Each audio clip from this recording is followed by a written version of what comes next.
Selamat malam saudara pemirsa Pendaki Tua Production. Bertemu lagi dengan saya Faisal dalam channel Pendaki Tua Production. Ada satu lagi narasumber, Pak Indra. Nah, ini banyak pengalaman. Hitungannya banyak pengalaman sekali pengalaman dalam pendakian. Beliau juga ex Mapala Pataga Surabaya, kampus Universitas 17 Agustus Pak. Alumni dari Universitas 17 Agustus Surabaya, mapalanya Pataga. Nah, langsung saja Pak Indra. Ya, Pak Indra.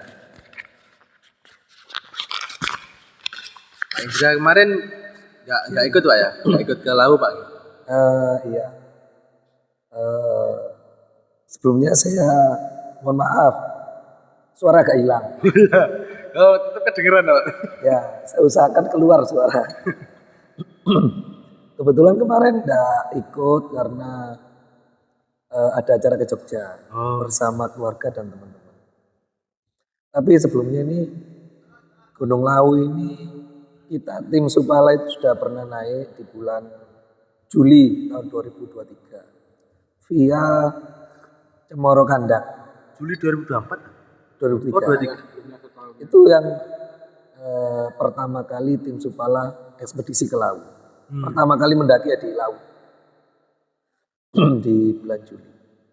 Tapi jauh sebelum itu ke belakang, kalau saya tidak salah ingat, saya ke Lawu via Cemoro Sewu itu pernah tahun 1995. Itu berbarengan dengan, kalau nggak salah loh ya, awal Mbok Yem berdiri di sana.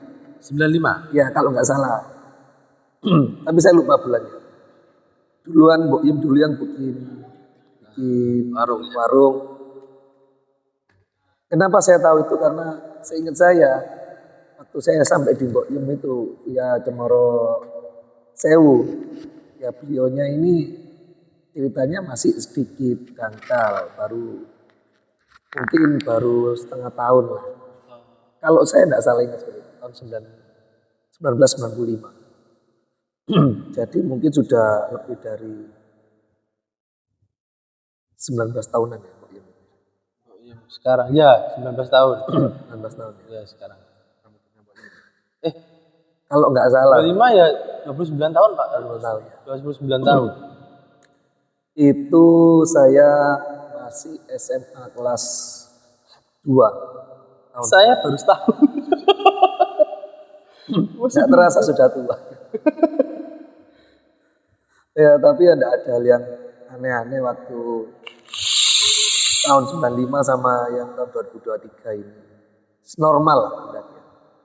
Cuma catatannya itu ya dinginnya itu sama saja. Di atas ekspektasi. Dulu lebih dingin lagi. Oh iya, memang dulu lebih dingin. Cuma pendaki tahun-tahun itu tidak mengenal SB. Tidak ada SB. Sleeping bag tidak ada. Tenda lah kadarnya. Tenda itu kita bawa terpal biasanya. Oh itu tenda pramuka? Bukan, lebih sederhana lagi. Ya terpal kampung dibawa. Bikin bivak. Iya, kita pakai kekuatan kayu-kayu yang ada di alam.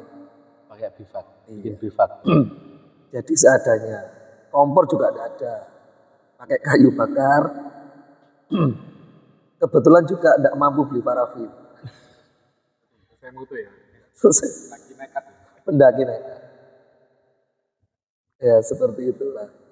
Tapi ya Lawu itu punya kesan tersendiri bagi para pendaki-pendaki baik yang sudah ke sana maupun yang baru-baru, karena cerita di balik Lawu itu kan banyak. Yang mungkin teman-teman semua itu sudah banyak lah dengar dari. Saya tidak terlalu mengulas soalnya ya sudah terlalu banyak di konten-konten teman-teman. Kebetulan ya mungkin saya di sini sharing-sharing sedikit mengenai pendakian saya yang pernah hilang. Oh iya. Jadi Pak Indra ini pernah sempat hilang di gunung. Di gunung mana Pak Indra? Arjuna. Gunung Arjuna. Gimana ceritanya? Pak Indra kok bisa hilang ini gimana ini? Ngeri. Sebelumnya itu tim Supala juga pernah ke Arjuna Ulirang di tahun 2024 pas bulan Suro Via Purwosari. Sumber Terus Berantas. Berantas. Dan itu bisa diceritakan nanti sendiri. Banyak cerita mistisnya itu malah. Banyak yang kena. Maksudnya tim kita itu banyak yang merasakan. Mungkin ini setelah ini Banyak. bisa. Ada beberapa narasumber nanti yang bisa seperti Pak Rofiq, Pak Lur, sama-sama kena. Dan tim yang lain. Nah kebetulan yang saya ulas ini, yang kepingin kita sharing ini, pengalaman saya yang di Arjuna pada tahun 1994 via Tretes. Saya belum lahir. Via Tretes. Tretes. Saya ingat betul itu setelah ulang tahun kemerdekaan Republik. Jadi setelah tanggal 17 saya naik Agustus. Karena pada waktu 17 Agustus itu banyak kegiatan di kampung, makin saya ingat. Kurang lebih seminggu setelah 17 Agustus itu kita teman-teman kampung ngadakan acara naik ke Gunung Arjuna via Tretes. Karena kita nggak mengenal Sumber Berantas, Purwosari, nggak mengenal. Belum ada kayaknya. Nah, saya juga nggak tahu ada apa enggak. Cuma yang satu-satunya jalur yang familiar ya via Tretes. Via Tretes. Seperti itu. Via Tretes yang terkenal itu yang di belakangnya Hotel Surya. Hotel Surya. Yang sekarang itu ada kafe yang kalau nggak salah ya, kafe Lali Jiwo. Oh, Nah, via itu dari sana jalannya. berarti langsung tembus. Sorry. Berarti lewat apa itu namanya? Tugu itu kita naik lagi. Kan Berarti Tretes. ke kanan. Iya, Maksudnya kan sekarang kan itu apa pos perizinan itu langsung naik ke belakang toh. perizinan itu pindah-pindah. Oh. Soalnya zaman dulu, zaman saya itu, ini memang nggak boleh dicontoh. Karena kita itu pendaki yang serba sederhana, kita menghindari perizinan. Karena ada biaya yang dikeluarkan. Simaksi. Simaksi. Dulu itu bukan simaksi istilahnya. Pos jaga yang ada atau dihuni oleh 2 orang yang mencatat siapa saja mau naik ke atas. Waktu itu kalau nggak salah namanya Pak, nama-nama orang luar pulau, orang daerah-daerah Batak, Pak lupa saya namanya. Nah kita menghindari jalur itu. Pos itu ada di sebelum hotel yang terkenal Hotel Surya. Surya. Sebelum kira-kira 200 meter sebelum Hotel Surya sebelah kiri jalan. Itu pos pertama, tapi beda-beda. Oh, sama Pak. Sama. Bukan yang sekarang. Oh, bukan yang Bukan sekarang. sekarang. Sekarang saya tahu. Belakangnya lagi. Agak turun sedikit ada rumah pantau. Jadi kan di Gunung Arjuna itu mereka punya alat komunikasi sendiri, saya tidak tahu ya. Yaitu bisa mantau pendaki-pendaki gitu. Oh. Waktu itu pakai orari. Oh iya. Tapi saya tidak tahu kalau sekarang. Rumah yang lama paling. Rumah yang lama. Nah, kalau sekarang itu base campnya itu kayaknya yang digerebek sama warga kemarin, bukan ada masalah. Ada masalah dengan warga yang ditangkap karena apa ya itu yang dipakai sekarang. Naik sedikit dari pos yang lama. Naik sedikit dari oh. Itu di bawahnya. Dulu naik sedikit. Naik sedikit. Pakai ya kayak rumah warga tapi rumah zaman dahulu. Rumah-rumah. Sekarang udah nggak pakai Pak. Ya kayaknya sekarang sudah enggak, ya pakai yang baru. Yang baru itu yang Lah kita menghindari jalur itu. berarti nyempal. Nyempal. Ya bagaimana caranya biar kita tidak kelihatan pos pemantau itu. Ya kita masuk di tegalan-tegalan. Intinya bukan di sana sih. Karena keterbatasan biaya. Bahkan saya itu dari eh, Surabaya menuju ke Pandaan kita naik bis. Nah dari Pandaan ke Tretes itu kita jalan. Jauh Ada loh, Pak. biaya jauh Banget tuh. banget. Memang kebiasaan dari teman-teman kampung saya itu seneng. Kayak tempo hari itu pernah jalan ke zaman itu Ponorogo Pacitan, Perawatan Kali udah pernah dilalui Jauh banget. jauh sekali. Tapi Nampak memang bisa. seneng, iya.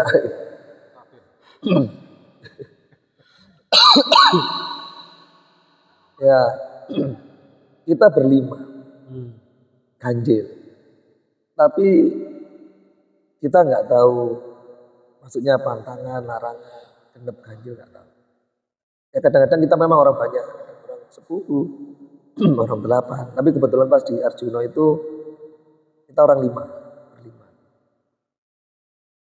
Dari Surabaya nggak ada yang aneh, normal. Bahkan terminalnya masih ini Jayapura, bukan Gunung Asih. Oh, yang terkenal Jayapura, Jayapura. yang Jayapura ya Ke ya. Jayapura pun kita istilah orang Surabaya itu gandol. Apa ya? Kita cari angkutan gratis naik truk yang arah ke sana. Sampai naik bis ke Pandaan, Pandaan jalan ke Tenes. Melalui samping pos tadi. Pada saat itu juga kita tidak mengenal istilahnya pet bocor, kokopan, tidak mengenal, tidak tahu. Mungkin ada istilah itu. Tapi warung pet bocor aja. Tidak ada zaman segitu Oh, warung. belum ada. Tidak ada. Tidak ada warung. Teman kita satu-satunya ya orang nyari Kayu. Orang belerang. lerang. Kita naik sedikit demi sedikit. Jalur nggak seperti sekarang. Jalur itu yang kita lalui itu semak belukar yang tinggi-tinggi. Tapi masih kelihatan jalan normal. Masih kelihatan. Istilahnya itu kalau pendaki itu bisa melihat jalur dari bekas jatuhnya rerumputan itu yang membentuk satu jalan setapak. Masih setapak. Tapi konstruksi jalannya itu hampir sama kayak sekarang ya, berundak-undak gitu sama. Batu yang tertata juga sama. Mungkin sekarang lebih dicor mungkin ya. Lebih tertata lagi soalnya kan ada jeep Jeep naik. jeep naik ya. Ya. Jalan kita start itu kita anggap dari pos ya. Pos Simaksi mungkin ya. Kalau sekarang Simaksi itu posisi jam kira-kira jam 11 siang. Kita mulai start. Iya banyak berhentinya karena pendakian kita itu kan tiap orang itu bawa 5 liter air yang diisi di jerigen. Dulu tidak ada botol aqua. Oh, Dulu kita itu kebiasaan pakai jerigen 5 literan. Jadi setiap orang itu wajib bawa itu. Bukan karier, tapi pakai tas. tas ransel. Tas ransel yang konstruksinya pakai besi. Oh, kayak zaman dulu. Pakai besi. Frame-nya masih pakai frame Besi. Nah itu juga berat. Iya berat. Gak ada isinya pun juga berat. Pak. Logistik ya apa adanya. Kira-kira itu sepertiga atau hampir mencapai setengah perjalanan. Karena saya merasa itu perjalanan itu cukup panjang. 4 jaman lebih lah. 4 jam 5 jam itu sambil istirahat. Dari jam 11-an tadi sampai kurang lebih antara jam 4 sampai jam 5-an itu. Itu posisi kira-kira ya sudah di vegetasi yang lebat. Waktu itu di tengah-tengahnya antara sebelum pondokan. Seingat saya sebelum pondokan. Berarti lali jiwo. Kalau sekarang Belum masuk Alijiwo. belum. Saya Berarti nggak di atasnya kopan. Ya, kalau istilahnya dulu ada, sekarang ya ada Kop-kopan. bocor kokopan di atasnya. Di atasnya kopan berarti. Waktu itu juga saya tidak mengenal alas Alijiwo, tidak tahu. Saya lihatnya berapa saya tidak tahu. Capek, full orang 5 ini. Kebetulan ada batu besar, Kita istirahat di sana. Kurang lebih 15 menit ada terdengar suara orang jalan Dari atas. dari atas. Turun berarti. Turun. Ternyata itu ada, persisnya bukan nenek-nenek ya, karena belum terlalu tua. Tapi ya dia pakai baju kebaya, cewek, bawa kayu bakar. Sewean. Apa? Cewek. Cari. Iya cari ya, ya cari. Dia bawa kayu bakar. Kayunya enggak seberapa banyak karena dia enggak terlalu bongkok jalannya, biasa normal. Ngelewatin kita. Dia nyapa. Kok sore, tapi pakai bahasa Jawa. Oh, pas waktu itu sore emang. Ya sekitar jam 5 sorean itu, 4 sampai jam 5 sore antara itu. Kok sore sampai sini, kan perjalanan kan masih jauh. Nggih saja. Soalnya capek. Lah, dia itu ngelewatin, tapi setelah itu dia balik arah, noleh gitu. Dia tuh berhitung. Dia ngitung pakai jari. 1, 2, 3, 4, 5. Kok ganjil? Gitu loh. Hilang itu. Hilang. Lah kan kita kan nggak mempermasalahkan ganjil genap. Iya. Nggih ganjil, soalnya ada temen yang nggak ikut. Karena ada sesuatu dia nggak ikut. Duh hati-hati ya kan. Ada tilangan. Kalau bisa Ganjil genap. jangan sampai naik itu ganjil. Loh wis kadung, sudah terlanjur lah Mas. Udah sampai sini ya kan? Iya. Lah si nenek tadi itu, ya saya anggap itu nenek lah. Punya etikat baik. Dia ngasihlah tongkat. Bukan tongkatnya dipegang, dia bawa tongkat. Kayu yang di atasnya diambil satu, yang agak panjang, dikasihkanlah ke teman saya. Buat teman, jadi pas ganep. Nah gitu loh. Jadi kalau di total 5 orang sama satu tongkat tadi pas ganep 6. Melengkapi. Setelah itu karena kita dikasih gitu, kita kan berjalan banyak. Lah kita inisiatif ngasih dia tuh mie goreng. Dia nolak. Karena dia tidak terbiasa makannya dibungkus gitu. Saya tanya, makannya biasa-biasa. Setelah itu kira-kira 15 menit lagi setelah kita istirahat, ini sudah turun. Kakak biasa orang turun, sudah tidak kelihatan. Gak hilang tuh Pak? Dalam pandangan saya mungkin nggak hilang, ya pakai turun gitu. Hilang itu karena kan banyak apa ini? Rumput ya, hilang di baliknya rumput di. Kita lanjutkan lagi gitu kan. Tapi kita tidak sadar. Yang dipesan itu teman saya, Pak Tongkat. Tongkatnya ketinggalan di sana kan di bawah. Kita tidak sadar itu.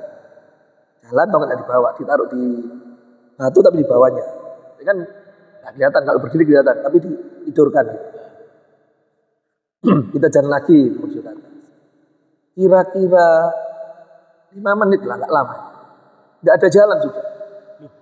Nggak ada jalan itu artinya jalan setapak itu hilang. Yang ada itu rumput-rumput tinggi-tinggi. Nggak ada rumput yang tertutup lagi Pak? Tertutup. Kita noleh ke belakang sama.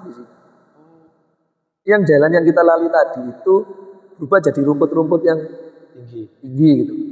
Harusnya kan setapak ada. Lah saya sempat turun sedikit memastikan jalan tidak ada sih. Saya 2 orang turun. Iya. Jadi yang bekas-bekas kita langkai tadi nyaris hilang. Yang ada itu kayak rumput-rumput biasa tinggi. Kira-kira rumput itu ilalang itu ya 1,5 meter lah ya. 1 meter lebih. Ya karena nggak ada pengalaman, nggak ada leader, nggak ada kompas. Intinya itu arah kita ke atas. Mau nggak mau kita ke atas. Ya akhirnya kita nerabas itu rumput-rumput. Sampai pada satu ketika, pada satu titik, udah nggak ada jalan ke atas. Jalan itu ke bawah. Malah bukan jalan ke malah turun. Mau balik susah, terus turun susah. Itu kira-kira sudah selesai maghrib karena matahari sudah turun.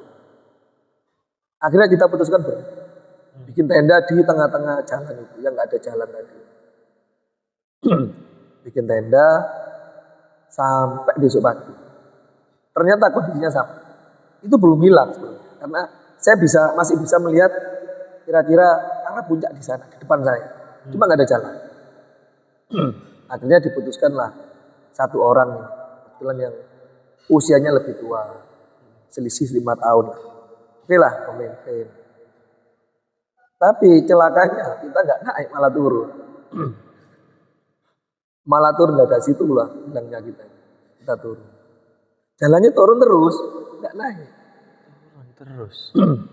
Turun. Berarti lewat pembungan sih. Iya. Lewat pembungan turun gini. Turun. Itu mungkin sudah salah jalan. Kenapa kok diteruskan? Karena teman saya itu dengar ada suara percikan air. Oh. Kayak ada air terjun tapi gak besar. Kalau mungkin sekarang saya bisa mengatakan itu fakta morgana. Karena panik, terus faktor air yang semakin berkurang. Iya. Total saya hilang itu 3 hari. 3 hari hilang. Dari jalan itu 3 hari hilang. Saya tahunya 3 hari. Itu minum sudah ditaker. Satu orang hanya boleh minum, pokok sekali minum ya. Tutup betul tadi itu. Tidak boleh digelokokin enggak. Tutup jerigen. Tutup jerigen. Nah, peres itu hanya boleh. Makan 1 Indomie untuk berdua. Iya. Sampai pada suatu ketika akhirnya kita nemu jalan. Tapi jalan itu agak sedikit aneh karena jalannya bukan lagi jalan suket bahasa Indonesia ya. Rumput. Tapi jalan makadam yang batu-batu kecil-kecil. Ternyata menuju ke gua, ada gua ternyata. Gua. Ada gua di sana. Itu posisi di atas atau di bawah yang tadi? Setelah posisi turun, akhirnya kita dapat jalan naik lagi. Jalan naik lagi. Lah di gua sana, kita itu masuk di gua itu. Dan saya menemukan banyak kotoran, tapi bukan kotoran manusia. Kotoran kelelawar. Bukan. Kotoran hewan yang mirip manusia panjangnya, besarnya tapi lebih besar. Lah saya memastikan itu bukan manusia, ini kotoran hewan. Bas. Akhirnya saya putuskan tidak berani masuk situ. Tidak berani nginep maksudnya. Harus pergi dari situ. Takutnya itu hewan Macan. atau apa. Sampai kita tidak ada jalan datar sudah. Kita bikin tenda itu di jalan miring. Hari kedua itu jalan miring, kita bikin tenda. Yang terpaksa kita tidur. Dan tahu-tahunya pagi-pagi itu kita sudah kelorot, sudah nggak di tenda lagi, sudah jatuh di bawah. Oh, berarti Karena saking capeknya. jatuhnya nggak sadar. Nggak nyadar, jadi melorot sendiri. Jadi, makanya saya sebutkan tadi, tendanya nggak seperti sekarang. Jadi tenda terpal plastik yang di segitiga gini. Di Prisma ini, Pak. Di Prisma. Jadi masih bisa nyelorot ke bawah. Itu hari kedua. Stres ya. Sampai karena makanan menipis, air menipis. Istilahnya kalau kita bertahan itu.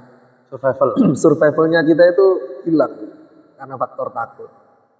Tidak ada makanan. Akhirnya kebetulan saya kok punya ide gini. Kita tidak bisa lihat matahari, vegetasinya tertutup. Nggak bisa ngelihat matahari. Siang itu tidak bisa lihat. Matahari dari mana? Oh, dari mana ke mana? Siangnya kelihatan, cuma arah barat timur enggak. Coba kelihatan saya enggak. Akhirnya kita putuskan cari sumber suara apapun itu. Saya udah ngomong sama teman-teman. Sebisa mungkin kita cari sumber suara, nanti kita akan menuju sumber suara itu. Hari kedua itu tidak menemukan sumber suara. Kita jalan itu paling cuma setengah jam aja, cuma nggak berani jalan lagi. Sampai pada hari ketiga. Pada hari ketiga itu kira-kira jam 9, jam 10-an lah. Karena dari pagi itu setelah matahari terbit kan kelihatan agak terang sedikit. Tidak seberapa lama. ada satu teman saya itu yang dengar suara orang nebang pohon. Pakai kapak. Enggak pakai alat. Oh, pakai mesin, gergaji mesin. Tapi samar-samar. Kebetulan yang dengar cuma dia, yang lain nggak ada yang dengar. Saya pikir itu halusinasi. Jadi saya berdirikan diri, saya jalan kira-kira 10 meter. Cuma saya nggak mau lepas pandangan dari teman-teman, sama-sama melihat. Jadi nggak salah hilang. 10 meter itu baru saya dengar. Ada sumber suara. Akhirnya saya pakai tepuk tangan, biar orang teman-teman dengar, saya suruh naik. Kode. Untuk kode. Sampai di itu beberapa teman dengar, ada yang dengar. Nah dari situlah sumber pertolongan datang dari Tuhan. Intinya kita dengar sumber suara, kita harus tentukan arahnya mana. Ya kita ngetut sumber suara itu. Sumber suara itu. Gergaji tadi ya? Apa Ya. gergaji? Intinya gini, semakin keras berarti semakin dekat. Ya. Nah, saya jalan itu kira-kira sambil istirahat ya. Baru ketemu sama sumber suara itu jam 4 sore. Dari jam 10 pagi. Di jam 9, 10-an tadi. Jalan jam 4 sore. Jam 4 sore. Mendengarkan sedikit demi sedikit jalan. Kalau hilang suara kita dengar lagi kita jalan. Ternyata nextnya itu ada 2 orang yang nebak. Satu pakai kapak, satu pakai mesin. Ya. Sampai kira-kira kenapa saya tahu jam 4 sore? Karena dari jarak saya ketemu kira-kira 2 jaman sudah redup. Oh. Saya perkiraan itu jam 4. Gak pernah jam itu Pak ya? Enggak ada. Udah ada jam. Enggak ada jam. Nah, ketika saya ketemu orang itu kaget. 2, ini orang asli. Tidak seperti nenek-nenek yang di awal tadi. Nah, mereka kaget karena apa? Arah saya mendatangi dia itu jalan tidak lazim. Itu bukan jalan. Seolah-olah itu saya datang dari bawah jurang naik ke atas. Seolah-olah dari penglihatannya dia itu. Ketika sampai yang pertama saya ucapkan, saya salam. Takutnya itu bukan manusia. Assalamualaikum gitu. Teman saya yang salam. Tadi dijawab sama dia. Waalaikumsalam. Nah, kadung seneng gembira, kita itu sudah kayak melihat Malaikat. harapan, melihat secerca harapan dari orang itu. Ya kita akhirnya ngobrol. Dia tanya, kamu dari mana? Kok arahnya dari sana? Jalurnya di sebelah itu, membelakangi dia. Kamu dari mana? Saya ini naik ke Arjuna Pak, via Tretes. Loh, ini Gunung Ringgit kata gitu. Gunung Ringgit. Saya itu sudah sampai Gunung Ringgit. Ringgit itu berarti baliknya Arjuna. Mungkin sisi Sisi kirinya Arjuna. jalur Tretes. Dia hampir ke Jalan Purwosari. Dia ngomong, lu ngapain sampai ke Gunung Ringgit kalau arahnya ke Gunung Arjuna? Ini nggak salah, sampai itu nyasar. Salah jalan fatal. Di sini masih banyak hewan buas. Zaman itu mungkin sejenis harimau dan untung sampai nggak dimakan sama mereka. Saya ceritakan, saya menemukan gua ada kotoran hewan, saya yakin bukan manusia. Ya itu tempat istirahatnya mereka kadang-kadang. Nah sampai di situ saya mikir, Gunung Arjuna mana Pak? Dia nunjukkan arah yang sebelahnya lagi, itu loh Gunung Arjuna. Jauh loh, melenceng jauh. 3 hari itu saya sampai ke Gunung Ringgit. Jadi turun naik lagi Gunung Ringgit terus baru ketemu itu ya. Turun jurang, naik sedikit, turun lagi, naik sedikit. Banyak turunnya daripada naik. Kebiasaan kita itu kalau camping itu kan bawa, orang Surabaya itu mengatakan penghabisan. Parang besar. Ya itulah modal kita untuk jalan, pecah jalan. Orang bilang, orang yang cari ini bilang, dari dia bergaji sampai ke desa terdekat itu biasanya jalan itu 6:30 sampai kira-kira 2-3 jam. Nah setelah itu kebiasaan mereka itu nebang nggak langsung dibawa. Nebang selesai ditinggalkan. Saya nggak tahu kenapa ditinggalkan, nggak. Entah itu penebangan liar atau apa waktu itu. Karena nggak mungkin bawa kayu sebesar itu harus dipecah-pecah dulu. Iya. Tapi kan karena waktu nggak nutup ditinggal. Nanti biasanya balik lagi itu 3 hari 4 hari. Mungkin lihat sikonnya kalau nggak ada orang perhutani atau apa gitu. Mungkin. Oke. Nah dari sana saya lagi bawa ke tempatnya bapak-bapak tadi. Bapak-bapak ini saya ingat namanya Pak Samsul.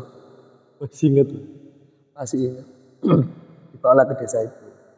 Desa terdekat lah, di desanya Pak Samsul itu. Nah itu dikasih makan seadanya, dikasih cemilan. Cemilan itu ketela sama puhung. Ketela puhung. Ya. Direbus ya. Ya kita ceritakan lah. Kita nyasar di sana itu apa yang terjadi.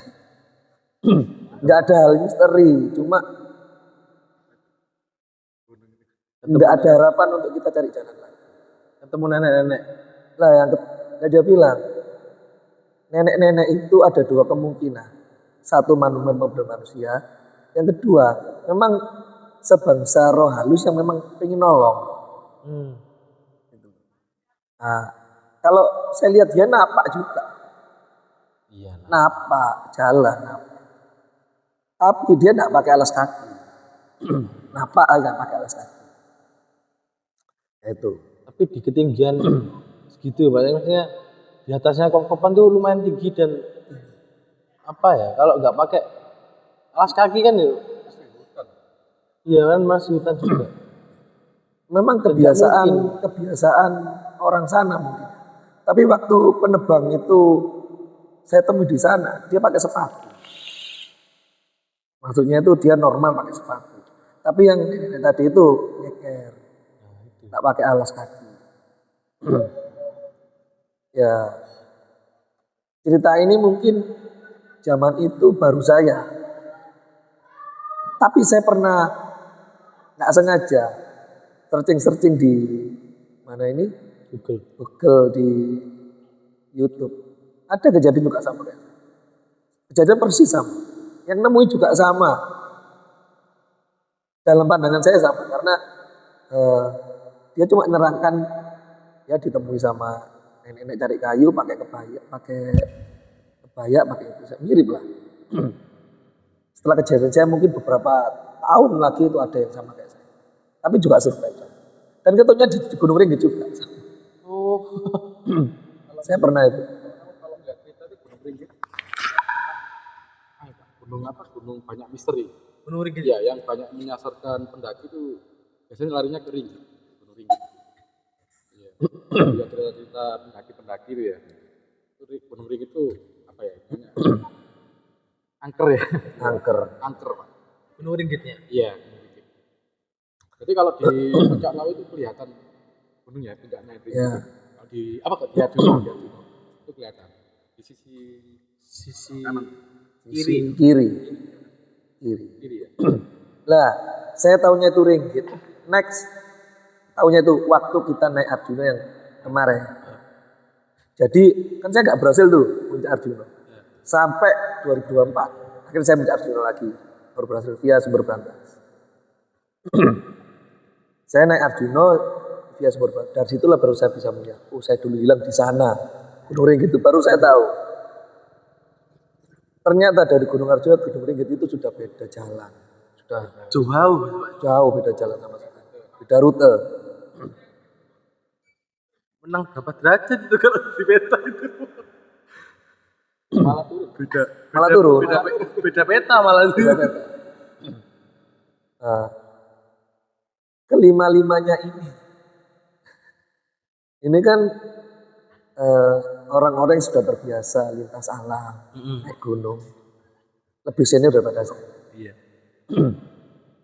Benar yang dikatakan Pak Suma tadi, kalau naik gunung terutama itu mental.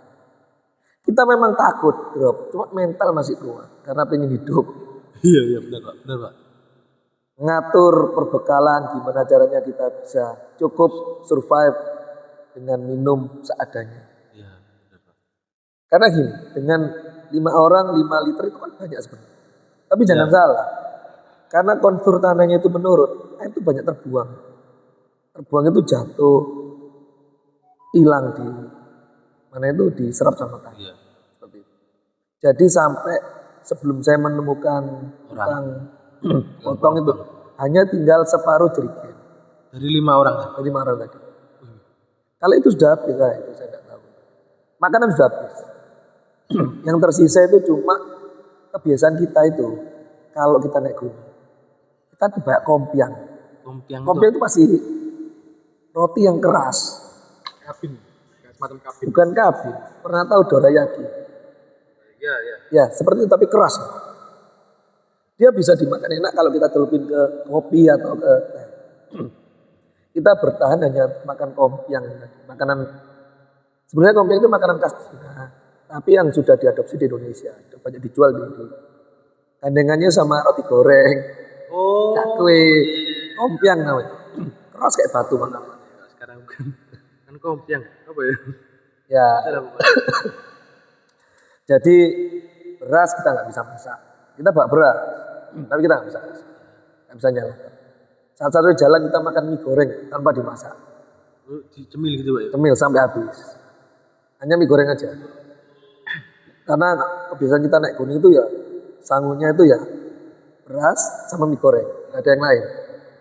Dulu sama kompiang tadi. Karena penyelamat kita ya kompiang itu, roti keras itu. Nah seperti itu. Makanya kalau naik gunung itu satu ya pengetahuan terhadap jalur. Yang tidak kalah penting yang kedua. Saya dengar tadi Pak Sukma kan ngomong di jalur mana ini Lawu itu banyak terabas. Dan saya juga pernah ngalami, saya juga terabas ya. Sama kayak Pak Sukma. Waktu lewat Cemoro Kandang, terabas terus saya pulangnya. Kalau bisa, kalau nggak bisa kita. Tapi itu tidak berlaku di Arjuna. Jangan sampai terabas. Iya. Tidak berlaku. Sekali kita terabas, hilang. Hilang jalannya udah beda. Beda. Dan itu juga saya resapi dan saya alami ketika saya naik yang Curo itu waktu di Alas Alijiwo sama teman-teman. Banyak jalur itu. Kalau kita nerabas hilang kita. Banyak cabang di Tanah Alijiwo. Dan ya banyak juga godaan. Tapi itu di segmen yang lain bisa teman-teman yang jelaskan bukan saya lah. Karena saya ini lebih cenderung ini waktu naik di Arjuna kemarin itu ngawang, jadi tidak sempat berpikir yang aneh-aneh. Layanan, tidak seperti yang aneh-aneh. Nah seperti itu. Hilangnya saya di Gunung Arjuna via Tretes itu ya awal mulanya karena saya menghindari pos sama jalur terabas, yaitu. Dan itu ya, dan apa itu namanya? Meninggalkan tongkat. Nah itu percaya nggak percaya. Tapi kalau kita nalar, ya iya sih. Karena itu kan amanah dari seseorang yang berempati kepada kita agar kita itu selamat. Inilah teman. Iya, iya. Karena kesalahan dari teman saya dilupakanlah tongkat itu tak ke bawah. Keren juga ya, berarti Sebagai penolong juga itu Pak, karena apa rombongannya kan nggak sampai 6 itu mungkin ya. Karena ganjil. diberikan temen. Teman itu untuk melengkapi itu. Dan pada akhirnya saya tahu sebenarnya. Naik Arjuna itu kalau bisa jangan ganjil. Memang, Pak. Pada akhirnya setelah beberapa tahun. Nah, informasi tidak boleh ganjil. Sama lah seperti film-film pendaki gunung yang Sekawan Limo itu juga nggak boleh ganjil. Yang film yang baru Centenar Iya, itu. filmnya Mas Bayu ini. Ya. Tuh. Ya. Pas dulu ini Pak ya, kan berarti kan lintas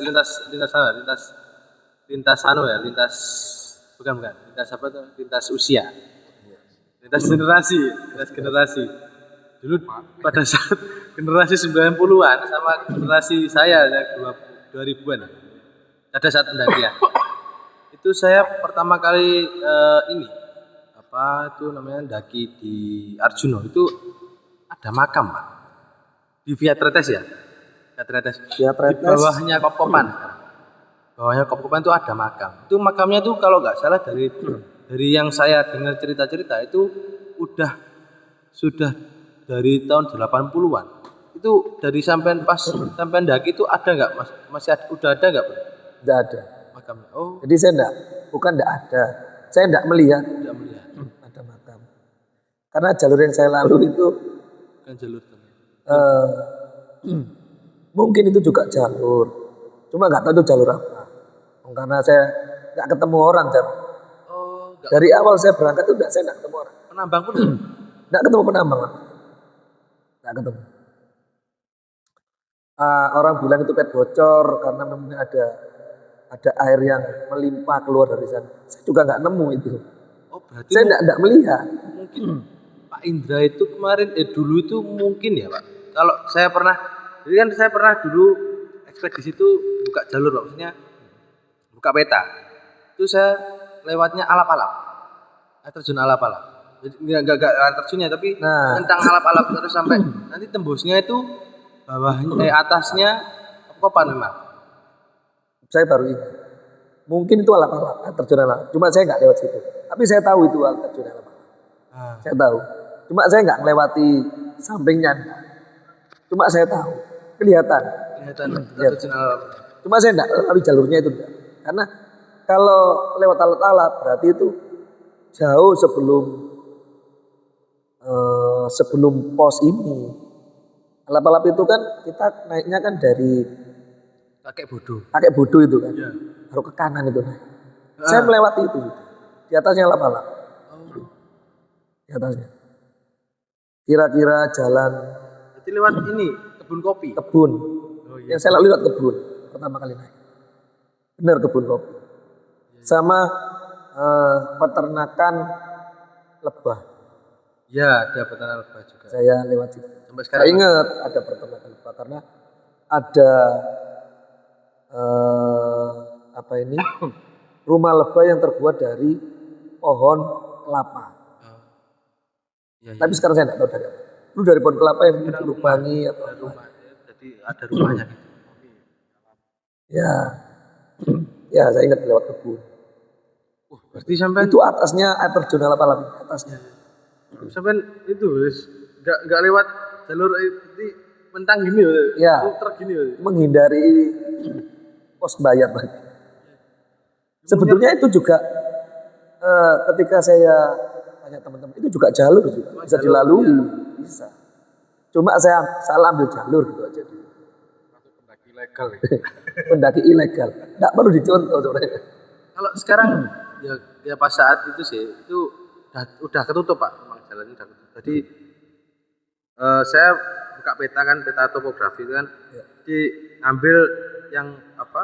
Konturnya itu memang ngambil kontur yang rapat-rapat. Jadi Vegetasinya. enggak apa? Konturnya peta. Oh, Nah, konturnya peta yang rapat kan berarti kan ini enggak ada jurang, enggak ada tebing. Jadi kan apa kita bisa lewati. Dataran ya. Ya, dulu saya sempat gitu. Jadi buka peta terus buka jalur sendiri. Itu tembusnya di atasnya kokopan. ya. Kalau Nggak melalui kekop. enggak lalu kokopan. Makanya waktu saya lewat itu, yang dulu terkenal dengan nama Pet Bocor, Kokopan, nggak saya lewati. Nggak tahu itu kalau ada itu. Bahkan saya juga nggak sampai ke Pondokan, nggak sampai. Enggak sampai modal udah hilang dulu. Udah hilang dulu. Yang ada di pikiran saya itu saya hilang di atas Ali Jiwo. Tapi enggak, bukan itu.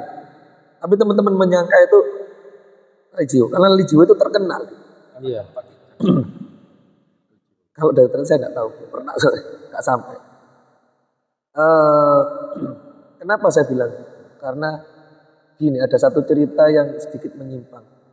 5 rombongan tadi ini sebelum sampai Batu tadi, yang saya istirahat ketemu nenek tadi, ada teman saya yang kencing. Ceritanya tuh, masalahnya nggak masalah kencing itu, bebas di hutan. Cuma dia kencingnya itu di pohon yang nggak seberapa besar, memang nggak seberapa besar. Saya tahu. Cuma mohon maaf ya agak sedikit porno. Alat kelaminnya itu kayak ini kan dimainkan. Pohon itu kayak disirami. Biasanya kan biasa gitu, Pak ya. Dibuat mainan. Ya itu mungkin salah satu kesalahan dari teman-teman saya. Buat mainan.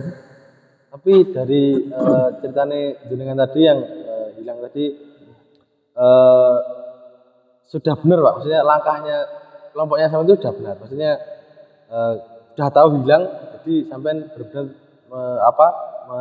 menerapkan.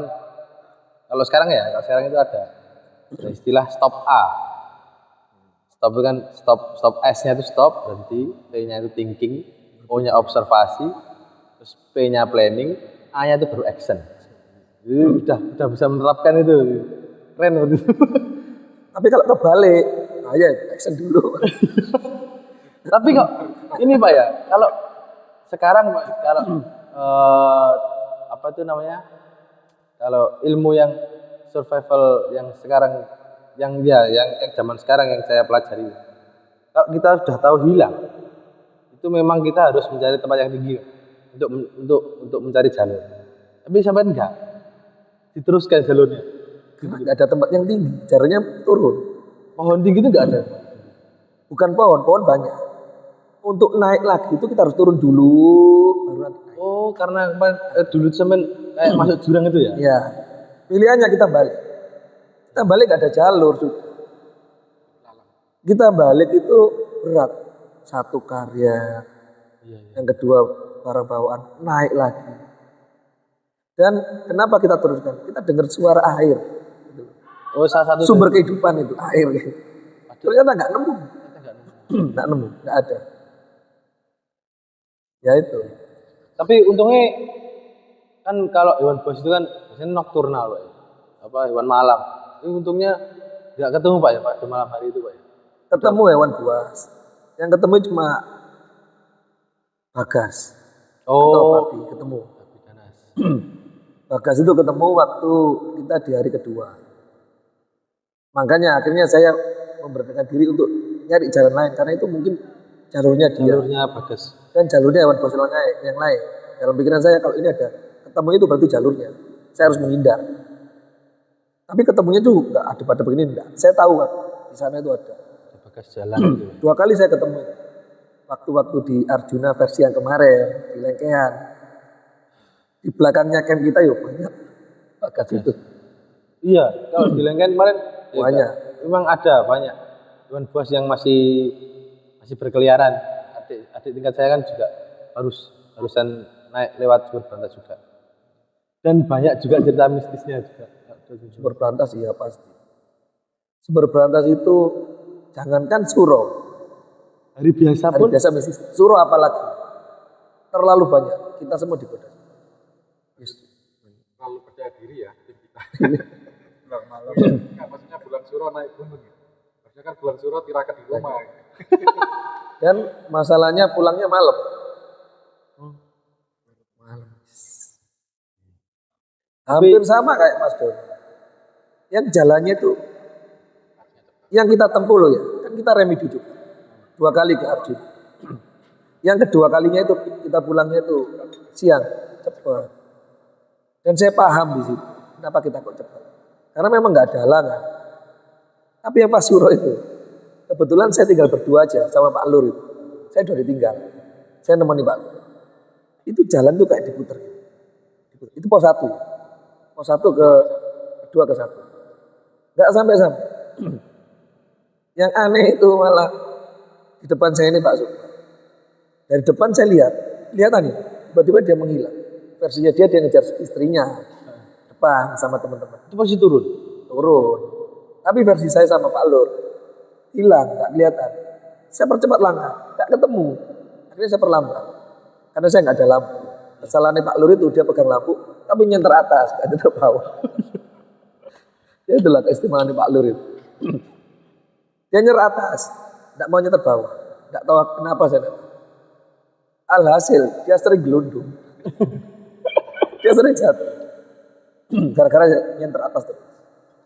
Setelah saya tanya kenapa, ternyata dia tuh mau lihat ada apa di sekeliling itu. Karena dia merasa dia disenter dari arah sini, dari arah sini.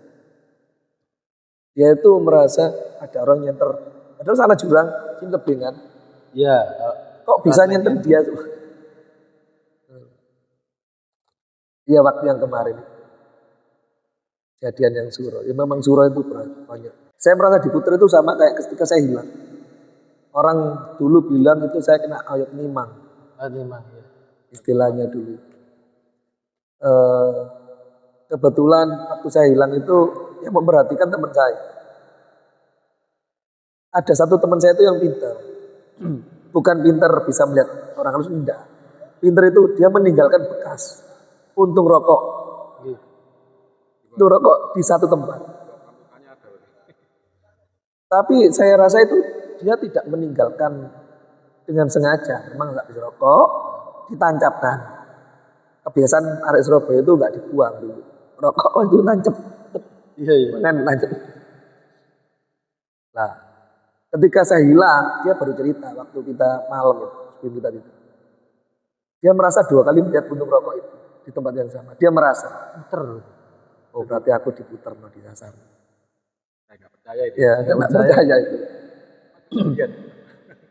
Kalau Kan saya nggak merasa soalnya, cuma saya merasa kok lama. keren cerita hilang dari narasumber asli. Kalau saya dulu tuh Pak Indra, di Arjuna itu pengalaman saya tuh nggak hilang tapi bener-bener diganggu di atas Kokopan juga. Jadi kita dari Kokopan memang jam 2 siang. Dari Kokopan jam 2 siang naik lagi ke Pondokan tahun 2013. 14 awal Januari kan. Tuh, jadi kita berangkat dari Kokopan itu jam 2 siang. Kita mendaki ada 22 orang. 22 orang. Itu kita bagi ada 4 tim. Susah ngaturnya. Iya, makanya kita bagi 4 tim. 4 tim. Jadi satu tim itu ada sekitar 4 sampai 5 orang. Tuh, 4 tim naik. Tim pertama itu naik lancar, Pak. Lancar. Terus habis itu kedua lancar, ketiga, keempat lancar juga sampai tim keempat. Nah, pada suatu ketika di tengah-tengah jalur itu semua tim bertemu. Di 22 orang itu bertemu di situ. Akhirnya kenapa kok bertemu? Itu karena kita capek. Saling menunggu. Ya, saling menunggu. Kita capek. Ya udah, ayo jalan bareng. Sampai ke atasnya Kokopan, mungkin ini Pak. Di Batu Besar kita memang berhenti. Ya, yang Batu Besar sampean itu tadi. Kita berhenti maghrib. Batu Besar itu maghrib Pak. Jadi jalan itu memang benar-benar mirip. lama banget. Batu Besar itu maghrib berhenti, kita makan sore ya. Berhenti sholat maghrib di situ di jalan. Kita jalan lagi. Setelah maghrib jam setengah 7 kita berangkat lagi trekking malam. Masuk ke alas sebelum Pondokan, masuk ke hutan sebelum Pondokan. Itu salah satu teman saya yang perempuan. Itu diganggu. Kesurupan gitu. Enggak, kalau kesurupan sih enggak, Pak. Diganggu, benar-benar diganggu. Maksudnya kita kan posisi capek, 22 orang itu posisi capek. Daki juga kita juga lama, maksudnya 1 langkah 2 langkah kita berhenti, 1 langkah 2 langkah kita berhenti. Soalnya kan bareng-bareng juga. Nah itu salah satu teman saya yang perempuan. Itu ada di cerita saya yang di konten sebelumnya ini, saya ceritain. Jadi salah satu perempuan itu teman saya cewek itu diganggu, rasanya itu banyak yang teriak-teriak. Jadi di sekitarnya itu banyak yang ngomong teriak-teriak gak jelas gitu Pak. Padahal kita ndaki, ya cuma tim kita aja 22 orang itu. Ndaki itu semua diem karena capek, karena kita capek. Diem, kalau ndaki capek kan diem loh, enggak terlalu berhenti. Dan enggak ada yang bawa lagu kayak kemarin, enggak ada. Soalnya enggak ada. Bener-bener sepi hening gitu Pak. Masuk hutan itu hening. Kita berhenti, istirahat. Tahu-tahu teman saya yang itu bilang gini, teriak. Shh. Diem mau. Saya ngomong ini siapa kan? Ya saya kan yang namanya capek Pak, emosi Pak. Gitu kan emosi. Hei, tau, gitu. Saya ngomong siapa cok? Kau nak sih bengak. Kau sama enggak? Mati gitu kan. Kau sama enggak? Nah, saya diam Pak, duduk jani, ya namanya jani. Duduk jani ya. Ya wis lah menengah di belakang diri Pak, belakang diri saya diem. Nah, entah ini saya halusinasi atau enggak. Jadi senter saya memang tak arah-arahin gini, tempat mainan headlamp. Jadi saya duduk di sini, ada 20 meter di depan saya itu kan ada pohon besar. Itu saya ngira itu ada yang ngintip. Ya itu mungkin halusinasi karena capek ya. Ada yang ngintip. Ya cuma kelihatan kepala putih gitu. Waduh, pocong. Langsung spekulasi ini pocong nggak gitu. Matikan, saya diam. Saya tak bilang, ayo makan. Let 5 menit tuh enggak 10 menit gitu. Itu berhenti lagi dan cewek itu tadi itu juga bilang lagi. Diem mau, jangan teriak-teriak, jangan banyak bicara. Kita semua capek. Dan gak ada yang bicara sama sekali, Pak. Sampai pondokan seperti itu terus. Berarti itu melewati pasar setan. Belum sampai. Di bawahnya pondokan. Buat tretes, jalur tretes bawah pondokan itu kan ada hutan ya. Kalau sekarang kan jalurnya kan jalur jeep gitu kan. Itu sini hutan, ini kita lewatin naik gini. Pondokan. Sampai di pondokan gerimis. Akhirnya kita langsung bikin tenda. Nah, kebetulan ternyata di situ sudah ada tim lain dari Mapala Unesa sedang melakukan tirakatan disnatalis. Nah, ya otomatis kita menghormati kan, kita diem. Ya, saya tenda masuk tenda karena di atas ada acara tirakatan. Ya udah kita masuk tenda. Ya. Nah, teman saya yang tadi itu di dalam tenda itu juga merasakan bahwa di depan di luar tenda di sekitar itu rame Pak. Kok rame toh? Apa toh? Kayak gitu. Karena sih rame, siapa sih rame? Kita bingung semua. Bukain tendanya, iki loh keadaan udan, siapa sih kate rame jobo kan. Jadi kita debat di situ, akhirnya terus kan turu tak suruh tidur dia. Saya nggak bisa tidur Pak. Sekitar jam 12:30 itu nggak bisa tidur karena dingin dan hujan. Saya rokokan di dalam tenda. Buka yang layar pertama, saya rokokan di terasnya itu. Nah itu saya dengar ada yang kayak macul. Apa itu? Gali tanah. Pikir teman-teman setim saya yang bikin parit kan hujan. Masuk arahnya gue pacul lah, mikirnya gitu. Tak buka seret, tak sentri, tak cari, gak ada orang sama sekali. Jelek gitu. Gak ada orang sama sekali. Wah, kain guys, tutup lagi, ambilkan rokok, tidur sampai paginya aman. Pagi aman. Paginya kita berangkat ke Welirang dulu. Dari bawah itu memang cerah. Jadi nggak ada tanda-tanda badai itu nggak ada. Sampai ke bawahnya Welirang itu kan apa itu namanya? Kayak itu loh, vegetasi apa itu? Bukan. Apa? Bunga abadi itu? Edelweiss. Nah, vegetasi Edelweiss. Sampai situ hujan badai, Pak. Wah, badai, banget badai. Saya nggak bawa persiapan jaket, cuma pakai bawa jas hujan tok. Di situ. Karena kan dari pondok tuh lihat di atas, aman, cerah. Sampai sana ternyata hujan badai. Saya cuma jas hujanan tok, bawa tas, naik sampai ke Puncak Welirang. Itu entah kenapa kita memaksakan untuk sampai Puncak Welirang.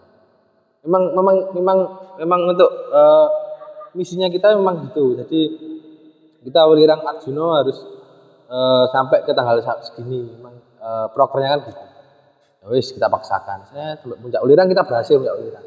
Tapi dengan keadaan badai. Kita upacara di atas, upacara biasa lah kalau puncak, terus kita upacara depan bendera merah putih, kita baris gitu, kita biasa. Tapi dalam keadaan badai, ada fotonya kok kemarin. Itu badai, jadi dalam keadaan badai kabut tebal itu kita upacara. Dinginnya minta ampun. Kita gak bawa jaket sama sekali. Kita bawa PDH Mapala itu warna hijau. Sampai kita selesai itu kita turun setelah batas vegetasi ini apa Edelweiss dan hutan itu badainya hilang, udah nggak badai lagi. Itu anehnya pertama. Kita turun sudah lancar, sampai tenda kita masak-masak lancar, nggak ada halangan apapun sampai malam. Jam 3 pagi kita bangun, puncak Arjuna. Disitulah ini titiknya.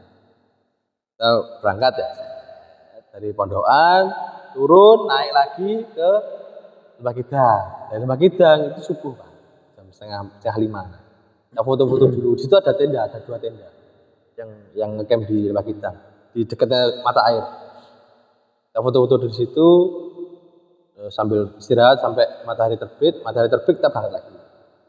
Nah, pas masuk ke ininya, sabananya itu kan ada cemara gitu. Terus ada apa itu namanya pohon tumbang. Ada pohon tumbang, di sini ada 2 cemara gitu. Kita masuk situ seret, teman saya yang semalam itu kena godaan itu pada pohon tadi itu langsung ngeblak, nangis kesurupan. Wah, itu di situ baru kita benar-benar merasakan beratnya pendakian. Lembah Kidang, masih Lembah Kidang. Jadi mereka si cewek tadi itu ngeblak, nangis, ketawa. Wah, itu tuh jani saya dibaca-bacain. Teman yang bisa itu dikeluarin, katanya masuk lagi, keluarin masuk lagi. Sampai saya itu berlagak seperti 2 dunia loh. Allah, sekarang gimana gitu? Bisa apa enggak? Bisa dulu lah. Yang penting action dulu. Nah, terus habis itu kita dirasa katanya sudah normal, ditanya namanya bisa, nama aslinya kan kita kan biasanya kan nama pala kan nama lapangan. Ditanya nama lapangannya dia nyaut, terus ditanya nama aslinya juga nyaut, rumahnya di mana dia nyaut, wis tenanan. Ayo melakukan mana? Jalan lagi, kita naik lagi. Setelah Lembah Kidang itu kan ada naik gini menuju ke Pasar Setan. Menuju ke Lalijo kan naik lagi tuh batu-batu. Lapangan yang mau ke lapangan kota. Ya itu. Ya, lurus itu kan, saya gitu. Kita naik, pas naik itu yang cewek tadi itu. Biasanya kan dia kan orangnya gemuk Pak. Jalan semeter 2 meter berhenti, semeter 2 meter itu enggak kayak kijang ya. Loncat. Wah, itu tuh jani dia. Mana. Jadi posisi naik itu tak suruh berhenti semua. Berhenti, tak tanyain, tak deketin tanya. Kan sapa? Ya kan sapa malah. Lah kan sapa? Itu teman-temanku mau naik. Nunjuk ke Lembah Kidang. Itu teman-temanku mau ikut naik. Aduh aku. Terus saya mudun aja aku. Ngapain turun? Itu teman-temanku di atas juga udah nungguin. Waduh aku ini. Saya mudun. Gak mau turun. Ya, dia orang gitu. Gak mau turun. Terus aku bilang ke temanku yang lulusan pondok. Mar, ayahmu. Karo ayahmu. Yang ngeluarin tasbihnya dilawan. Kan ate nglawan aku. Nyala. Iya. Kan siapa ngelawan aku? Gimana Pak? Jadi ditantang. Yang kena saya. Jadi tahu-tahu tuh dari atas dan bawah tuh angin tuh langsung nubruk saya. Blek. Wah, badan saya tuh gak enak. Muntah-muntah harus. Pas saya masuk angin tapi masuk angin yang mendadak loh Pak. Kayak angin duduk terus. Langsung aku gak kuat udah dewe. Di sana Pak. Di sana sampai Lembah Kidang saya lihat ya dari bawah tuh ngeri. Jadi kayak dia tuh gak yang cewek itu gak digeblek gitu Pak. Sampai dia mau turun, sampai Lembah Kidang itu dijatuhkan lagi baru dikeluarin. Itu enggak jam 2 jam, lama Pak. Buat nyadarin itu. Enggak muncak akhirnya. Enggak muncak Arjuna. Itu remedi sampai ke base camp Pondokan baru cerita. yang cewek tadi. Loh, apa kita tadi tuh nggak jadi muncak Arjuna ta? Nggak jadi, kan mau kesurupan. Loh, masa sih orang aku tadi loh? Pokoknya tadi tuh ya sampai di Lembah Kidang aku tuh ketemu sama dua pendaki.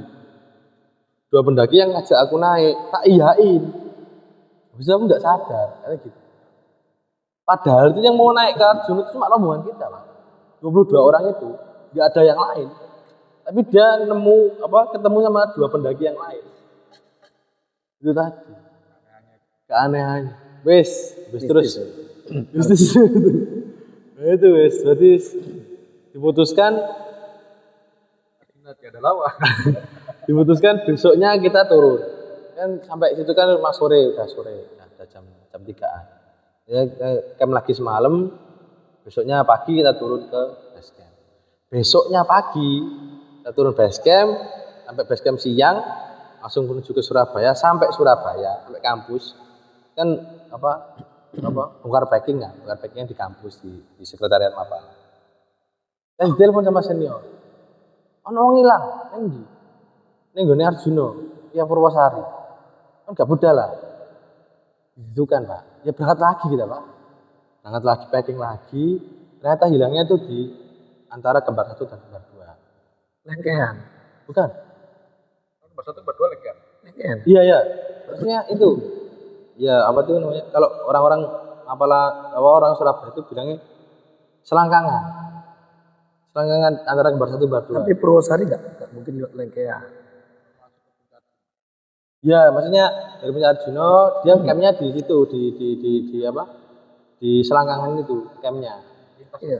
Soalnya jalurnya kan nggak ketemu, beda. Beda. Nah, katanya mereka camp di situ, hilangnya juga di atasnya. Jadi ceritanya itu anak ini, Pak, salah satu Mapala juga di Surabaya. Jadi saya nggak akan menyebutkan Mapalanya, cuma salah satu Mapala lah Surabaya.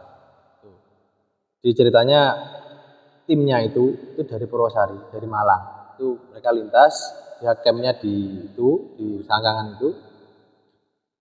Setelah dia muncak Arjuna, dia camp di situ semalam. Besoknya dia mau pulang. Mereka mau pulang, lintasnya ke Tretes. Beberapa orang itu udah turun. Nah, 2 orang cewek cowok. Yang cewek itu mau foto-foto dulu di kembar 1, di Gunung Kembar 1. Foto-foto ditemanin sama yang cowok. Dia tak temenin. Karena memang jaraknya deket, Pak ya. Mereka cuma sanggup aqua botol segini yang 700 ml. Sanggup itu tok sama kamera. Enggak sanggup jajan atau perbekalan, enggak sanggup tas juga, bawa tas. Naik, yang lain turun, tinggalnya 1 orang di tenda. Yang mau nemenin itu nungguin 2 orang tadi kan. Ditungguin. Kok lama? Semalam ditungguin nggak turun. Akhirnya besok paginya mereka dia tuh turun sendiri, bawa packing sendiri, turun sendiri, laporan hilang. Nah, turunnya itu ternyata setelah saya turun, dia turun. Sebenarnya nggak hilang ya? Hilang apa? Sebenarnya nggak hilang, tapi nyatakan hilang secara gaib. Tapi akhirnya ketemu. Nggak kembali, maksudnya nggak kembali ke camp. Akhirnya yang 1 orang nungguin itu turun ke Tretes, itu laporan. Dan laporannya itu ternyata setelah kita kembali ke Surabaya itu baru laporan. Itu, Pak. Setelah kembali Surabaya, kita balik lagi ke Tretes, bikin opsar di situ. Bikin operasi SAR di situ sama BPBD, sama Basarnas, sama OPA yang lain. Sehari 2 hari nggak ketemu, 3 hari nggak ketemu. Hari keempat itu kalau nggak salah, hari kelima itu Mapala dari ITN Malang itu yang nemuin. Mas apa namanya Pak? Itu nemuin itu di atas campnya pas hasilnya, di atas campnya. Jadi udah turun. Jadi kondisinya itu yang cewek itu terpisah sama yang cowok. Jadi yang cowok itu yang di atas, yang cewek yang di bawah. Nah, dari observasinya tim Basarnas dan SAR yang lain itu yang cowok itu cedera dulu. Memang kakinya kalau nggak salah patah.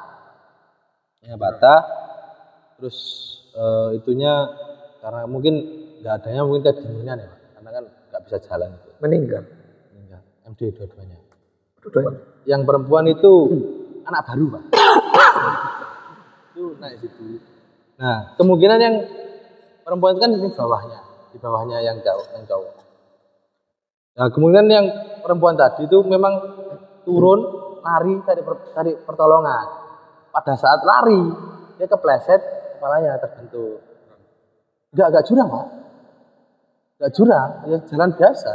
Tapi dia lari terus kepleset terus terbentur. Yang cewek memang cederanya di kepala sini, bocor.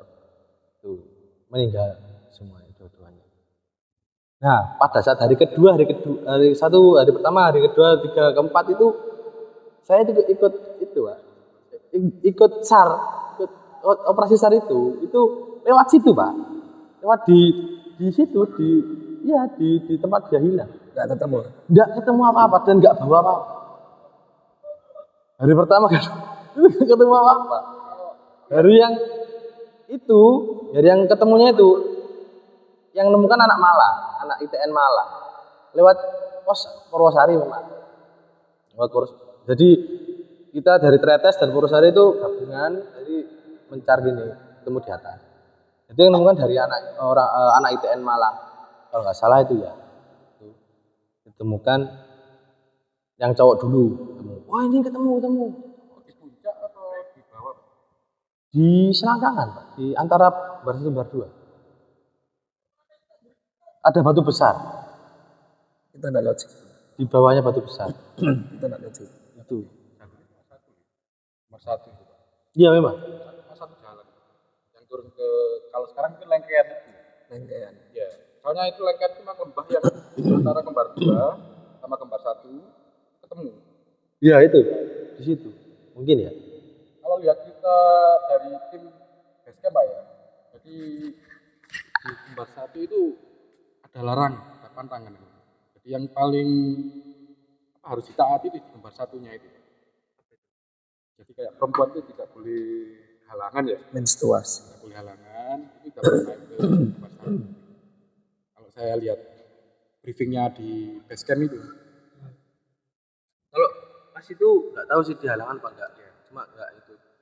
Jadi ditanya itu habis ketemu dan bawa turun, itu keadaan ditemukan MD dua-duanya.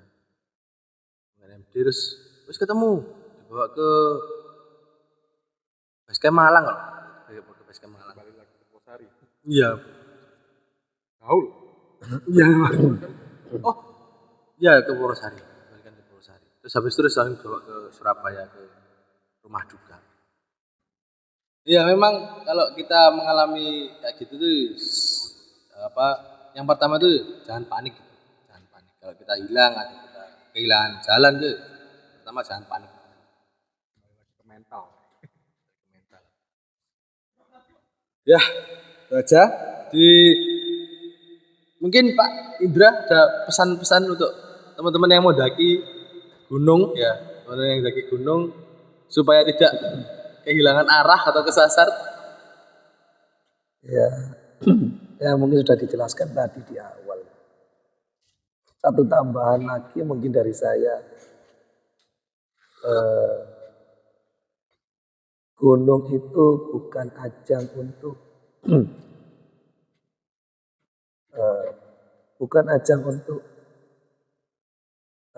menguji kekuatan kita. Bukan.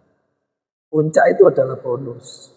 Tujuannya itu tetap kebersamaan tim dan jangan pernah meninggalkan tim meskipun dalam kondisi apapun, karena yang bisa menolong kita ya tim kita sendiri itu sebelum kita cari pertolongan dari yang lain. Tetap berkelompok, jangan pernah meninggalkan sendiri, minimal kita harus berdua atau bertiga. Ya kira-kira itu dulu dari saya seperti itu. Yang itu pengalaman hilang. Mungkin dari Pak Sukma dan Pak Doni setelah ini mau kemana ini? Ya saya tergantung ini Pak, rombongan nih Pak, tim ini ya. Soalnya gunung mungkin nunggu Semeru ini Pak. Semeru kan masih belum dibuka ya. Belum buka, Ini ya, masih tutup.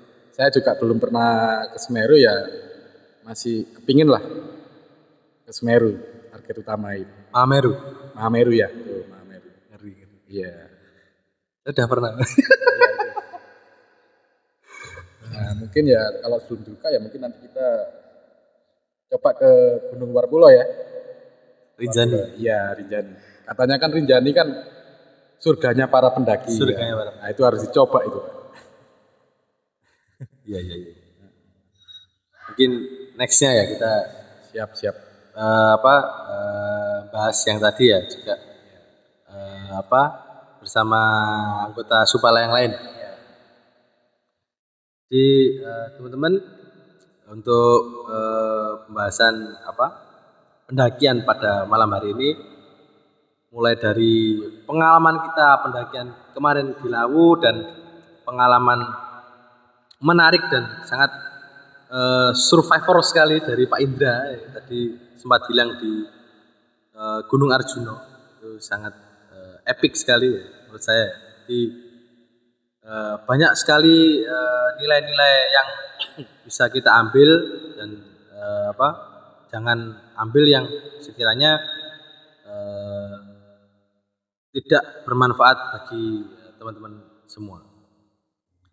Jadi pada malam hari ini langsung dari Studio 1 Warung Wakandang, langsung saja pomomen di Gresik ada rekomendasi warung yang asik dan butuh ketenangan, langsung aja ke Warung Wakandang.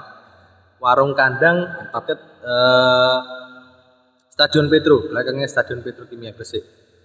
Tempatnya sangat sepi dan cocok untuk ngopi chill, ngopi santai. Sekian dari kami, saya Faisal, Saya Sukma, Saya Indra. Saya Doni. langsung dari Wakandang dan kami undur diri. Wassalamualaikum warahmatullahi wabarakatuh.